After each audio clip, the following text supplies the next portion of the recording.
Hey guys, IB2 coming at you today. I believe it's January 10th. I just did a quick trip out here to the Byron 80. Gonna mark out an access trail that hopefully we can get landscape rake out here. Not a landscape rake, but what do they call them things? Landscape mulcher. Out here to build another part of the access trail. And as you can see in the background, we got the shed out here. Going to turn that into a little temporary camp. Temporary meaning a couple years. But let's take a look at that right quick. So this is a 12 by 16 barn, lofted. I can't remember the exact description of it, but it's made by Quality Structures. And as you can see, we got the old Missouri buck on the pole here, but it's T111 cedar trim, metal roof. It's about if you're looking to buy one of these, I had a 5% discount. Bought it from the guys there in Owasso, out by the old Eddie O'Flynn's. It's about a $6,500 unit, but it's really good construction and it's going to fit our purpose pretty good. Like I said, we're going to turn it into a little spot where we can spend the night if we're out here hunting or working, and after that it'll just be a shed that we can use. Going into the interior here, you can see it's pretty good size. So it's, again, 12 by 16 with double lofted. So we got a loft to the back, and then these headers are 6 feet 7 inches. So I'm about 6'4", and it comes, I can stand under it pretty easy, still got room. And then again, this is the other side lofted. So I got some lumber in here and some tools and stuff, and we insulated and then cut out a couple windows, did some 1/4 inch wafer board siding. I didn't go real particular on it. I actually overlapped right here, creating, a little bit of an issue. But so back on the back wall here, I'm gonna build a counter that we can have a cooktop and a little sink. And then this is my homemade shower pan. It's Flex Seal with a little drain in it. I painted the wood, saw it on YouTube, gonna give it a try. Again, it's temporary, it's not for 5-10 years. We're only looking to get a couple years out of it. So I'm gonna put that in that corner, build a little wall out here, and then we got areas to sleep and whatnot. I got this Mr. Heater will stick in here, and all the comforts of home as well as storage. We got a bit of work to do out here, so it's a bit of a ways from the house, so it'd be nice to just be able to relax after maybe working for a day and have a drink and have a fire and chill out. So that's what we're gonna do.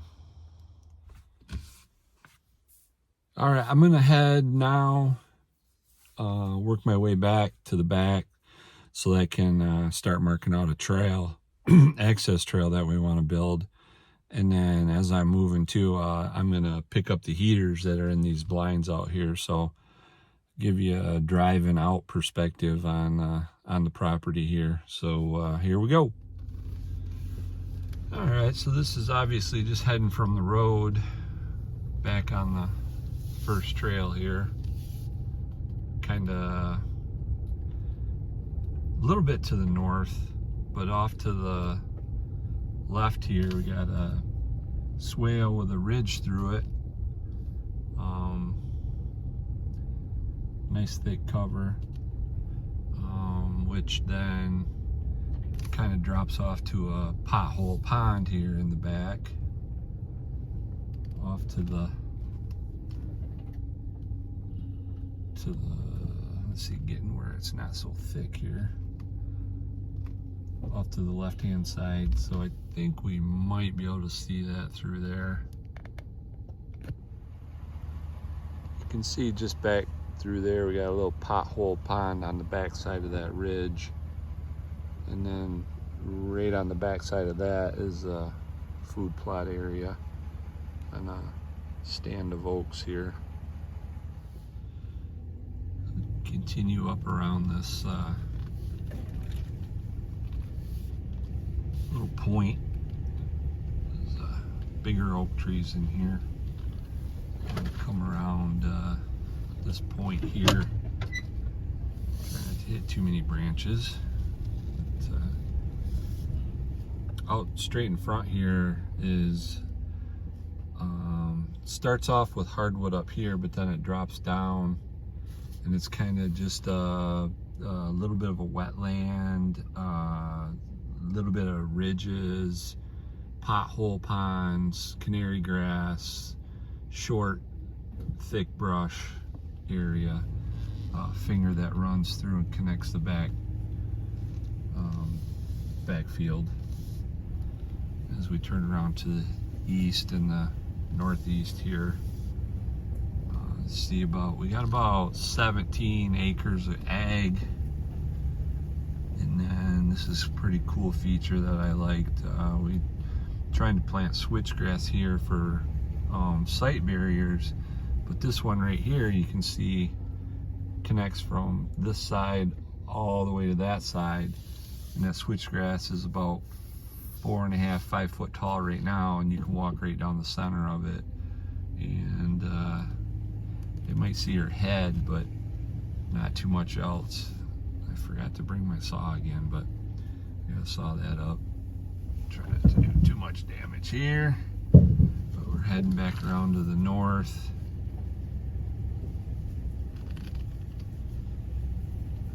And I'll show you that switchgrass path right here. So it's a pretty cool connector right now.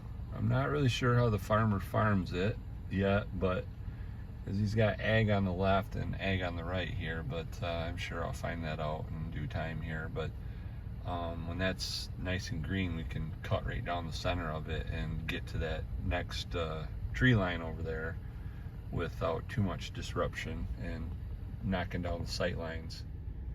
So we'll continue heading up to the north here to get to our first box blind. But you see this pothole pond is off to the left here. I'll show you that right quick. But out in front, again, got a connector coming across. There's a man-made pond up in here with a chute that comes through for deer travel, connecting two big food plots. Just continuing north, coming up on our first box blind. I'm gonna show that pond right here, I guess. There's a little pothole in there, and looks like it might have a spring in it. There's a definite channel right there. Very soupy, and fills up pretty good with water in the spring. Very thick stuff, as you can see. Coming up on our first box blind, and immediately to the left there you can see a trail that goes along the woods, and out there, that difference in the trail there is a connector food plot, goes all the way from this east side or west side over here all the way to the east of the woods right there. I'm gonna grab this heater right quick out of this box blind. I think Dad left one in there. This is our northeast food plot. You can see there's a fair amount of traffic here.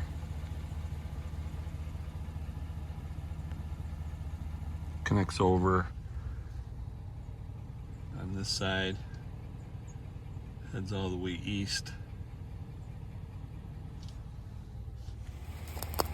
There's just a ton of deer activity right here.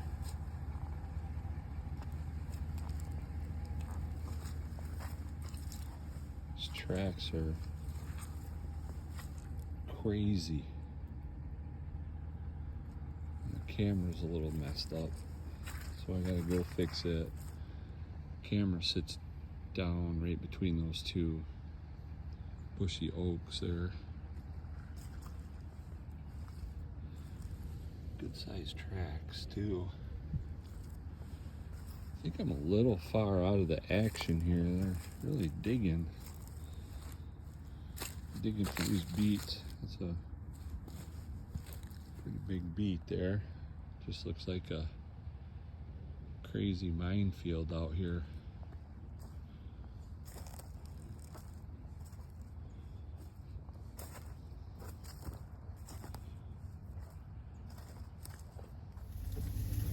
You can see here, this is another access on the very north border. So to the left is neighboring property,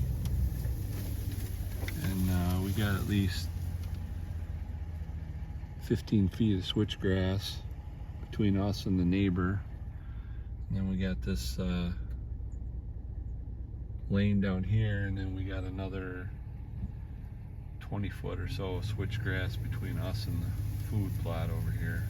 Food plot runs the distance up to this next tree line here. It's kind of a neat setup I wanted to show. You got sunflowers in here right now, and obviously a deer trail coming through here, but this looks like you got some clover perennial in here, mixed in a little bit of looks like radishes. Definite deer trails coming out of here. But we got all these really cool features out here too. Man-made licking branches.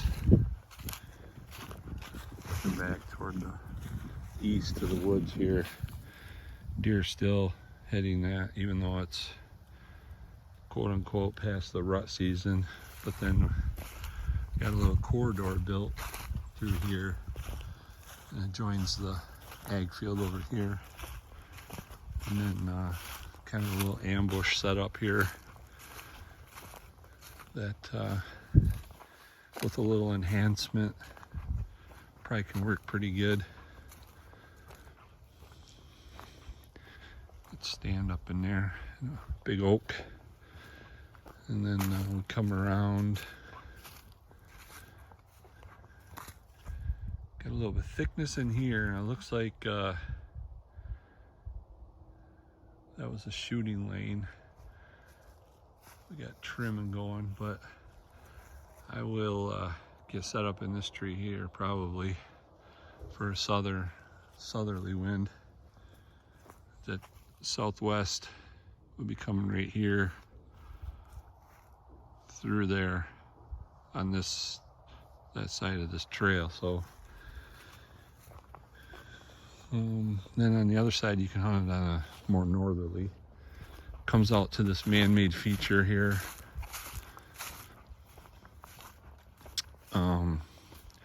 Got a pond and a post. Probably got another opportunity for a licking branch here. But you can see that this pond filled back up. It was pretty low, but there's deer tracks going to it. So they definitely use it. And then that's the connector back over to the first box spine where we started. This is along the northern, probably central, getting toward the eastern part. Got basically 20-30-year-old growth right here. Real thick cover back in there, all the way back to the fence. Another couple 100 yards. And then this is kind of the back ag field. Most likely going to go into CRP, tall grasses and forbs.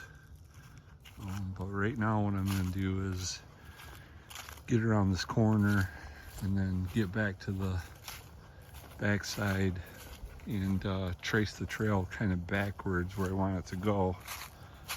Back out to the truck here. Got some fruit trees and some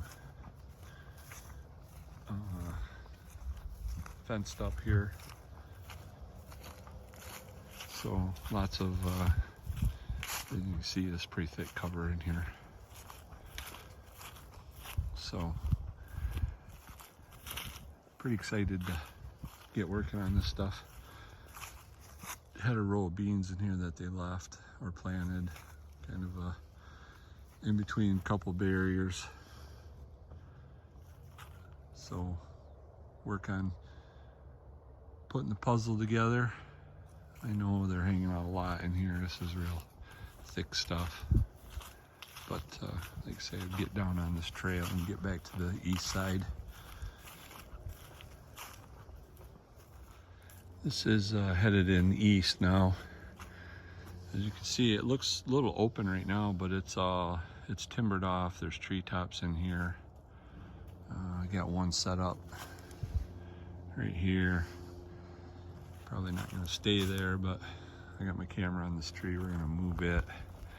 Been getting a lot of pictures of deer. They come out to this trail, but then they cut in right here. They're heading up through that thick stuff, and I don't know if you can tell on this video, but that is some high stem count, low bushy stuff. So we're gonna make our way back to this trail and get to the east side here.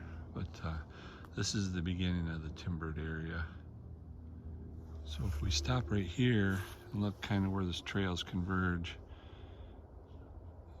straight east, you got tops, pretty thick trail, and then over here, you're gonna need some work to cut out a couple trails, but you got barriers and thick stem count, briars, and up in here where it's gray, that's all woody browse and woody stems. This is back from the direction I came. This is another thick edge. Kind of got a little open pocket right here. Can do some work on that to help with a visual barrier here and keep them safe and tucked on the backside.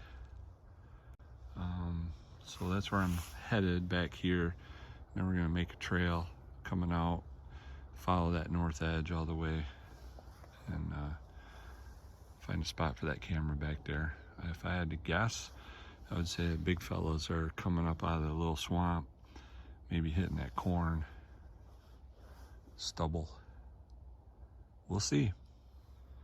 Looks like a old foundation possibly back here. Well, it is a foundation of some sort back here in the northeast corner, I guess. Got this big mortar and stone deal. Looks like maybe, I don't know, maybe somebody else knows, maybe cellar over there, and then built in with stone. Got this corner here going back to not sure what that would be. Maybe somebody else does, but obviously that tree was very small when this was built. It's grown into it. But this is a square structure. Maybe somebody knows what the layout of this is, but landowner thought maybe it was an old homestead at one point. Gonna have to figure this corner out. We're in the northeast. had old food here, which I think is a good idea to put some food back. Pretty thick getting to the fence here. Then we got these blowdowns. And it gets super thick in here, and I know there's clusters. I can see one cluster of rubs right here. I know there's clusters down in there, and you can see how thick that is. Pretty thick over here, maybe a little more open, but undoubtedly the big deer are picking their way down through this stuff. So we gotta figure out how to get that access in on the top side and be able to maybe drop down in, or then how do I get back here and maybe I hunt this on a north wind, this back corner here. The wind's northwesterly. So all pieces of the puzzle. That was about one half the tour. Next time we'll get the other half. Let's go get 'em.